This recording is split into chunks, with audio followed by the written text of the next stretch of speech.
আসসালামু আলাইকুম প্রিয় ভিউয়ার্স, খাদিজা এগ্রো আপনাদেরকে স্বাগতম। আজকে আমাদের মুরগির বয়স মাত্র 7 দিন। দেখব কতটুকু ওজন হয়েছে। আমরা দাড়িপাল্লাটি অন করব। আমরা অন করছি। এখানে আমি একটা মগ দিয়ে এটা 0 করে দেব। টেয়ার বাটন ক্লিক করব। বাবা একটা মুরগি ধরো তো দেখি।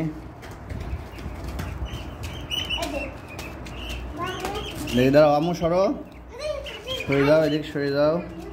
এটা দেখি কতটুকু হয়েছে। 7 দিন বয়স। দেখুন প্রিয় ভিউয়ার্স, 212 গ্রাম। আরেকটা ধরো তো আমু, দাও এটি দাও। হ্যাঁ দাও। এইটা ওজন 250 গ্রাম, অর্থাৎ 1 পোয়া। আর একটা ধরো তো আম্মু। এই দাও দাও, আস্তে দাও। এইটা প্রায় 300 গ্রামের কাছাকাছি হয়ে গেছে। অ্যাভারেজ 260 গ্রাম। দেখি আম্মু তোমারটা দাও তো দেখি কতটুকু হয়েছে। এইটা 245 গ্রাম হয়েছে আম্মু। আর লাগবে না, লাগবে না নে।